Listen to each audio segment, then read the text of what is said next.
SC వర్గీకరణపై ఎన్నికల సమయంలో చెప్పినట్లుగానే ఆ మాటను నిలబెట్టుకున్నామని ముఖ్యమంత్రి నారా చంద్రబాబు నాయుడు అన్నారు. ఎస్సీ ఉపకులాల్లో సమన్యాయం కోసం సుప్రీంకోర్టు తీర్పు మేరకు వర్గీకరణ చేశామని తెలిపారు. 1995లో తాను మొదట ముఖ్యమంత్రిగా బాధ్యతలు చేపట్టిన నాటి నుంచి నేటి వరకు సుదీర్ఘ కాలం పాటు సాగిన వర్గీకరణ అంశం మళ్లీ తన హయాంలోనే సాకారం చేయడం సంతృప్తినిచ్చిందని అన్నారు. ఎస్సీ వర్గీకరణపై శాసనసభలో గురువారం సీఎం ప్రసంగించారు. 2011 జనాభా లెక్కల ప్రాతిపదికన రాష్ట్రం యూనిట్ గా అమలు చేయాలని నిర్ణయించామని 2026 జనాభా గణన తర్వాత వర్గీకరణను జిల్లా యూనిట్ గా అమలు చేసే అంశాన్ని పరిశీలిస్తామని వివరించారు. బడుగు బలహీన వర్గాలను సామాజికంగా, ఆర్థికంగా, రాజకీయంగా పైకి తీసుకువచ్చేందుకు ఎన్డీఏ ప్రభుత్వం కట్టుబడి ఉందని స్పష్టం చేశారు. బుడగ జంగాలను కూడా ఎస్సీల్లో చేర్చాలని అసెంబ్లీలో చేసిన తీర్మానాన్ని కేంద్రానికి పంపుతామని సీఎం చంద్రబాబు తెలిపారు. 20 ఏళ్లు మాత్రమే ఉన్న మారుమూల గ్రామంలో నేను పుట్టాను. మా ఊరికి అప్పట్లో సరైన రోడ్డు కూడా లేదు.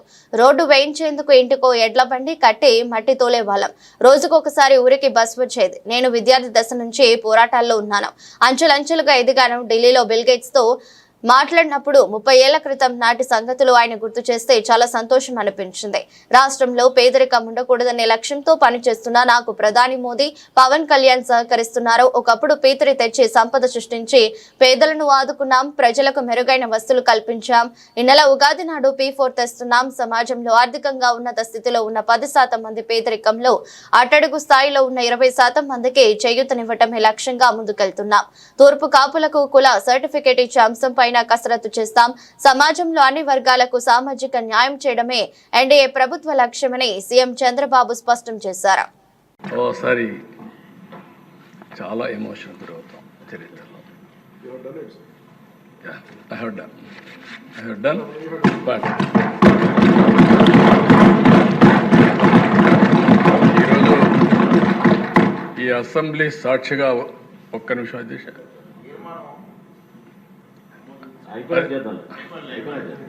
ఈరోజు అధ్యక్ష ఓసారి కొన్ని అవకాశాలు వస్తూ ఉంటాయి. నాది కూడా ఒక సుదీర్ఘమైన రాజకీయ చరిత్ర. ముందుకు పోతున్నాం. ఎక్కడో పుట్టి ఒక మామూలు గ్రామంలో అందరం మారిగానే మా ఊర్లో అయితే 20 ఇళ్ళు ఉండేటివి. మా ఊరికి రోడ్డు కూడా లేదు.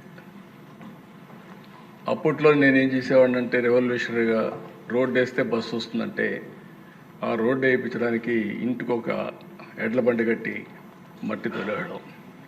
తోలి మళ్ళా వాళ్ళని బస్సు వేయించుకునేవాళ్ళం. అది ఒకటే బస్సు వచ్చేది. అది ఎప్పుడో తెల్లవారితో వచ్చి మళ్ళీ సాయంత్రం వచ్చేది.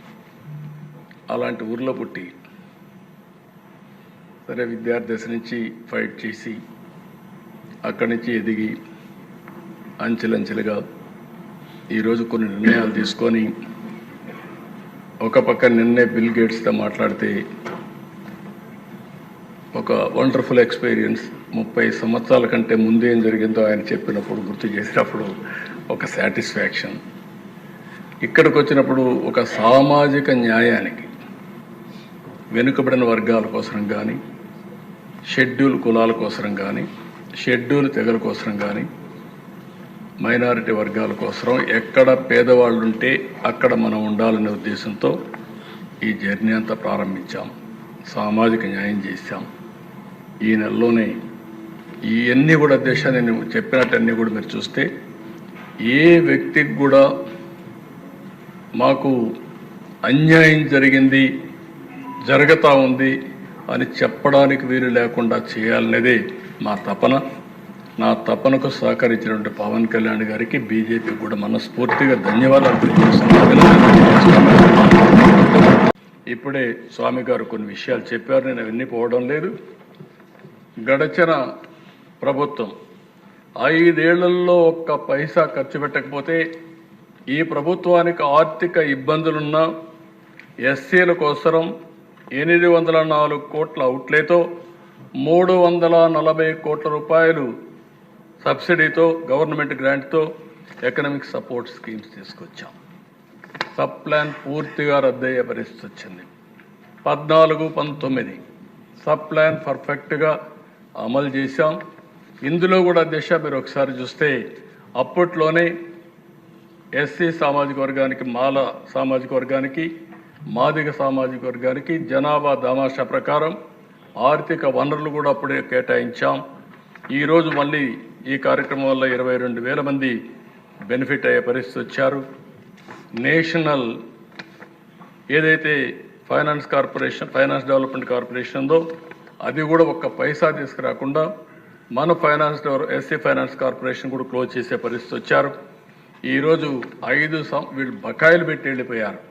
ఆ డబ్బులు కట్టకపోతే డబ్బులు ఇవ్వమంటే 5 సంవత్సరాల్లో పాత బకాయిలు చెల్లిస్తామని అగ్రిమెంట్ ఇచ్చి ఎంఓ ఇచ్చి ఒక ఎంఓ వాళ్ళ డబ్బులు కూడా కట్టి మళ్ళీ డబ్బులు రెగ్యులరైజ్ చేశాం.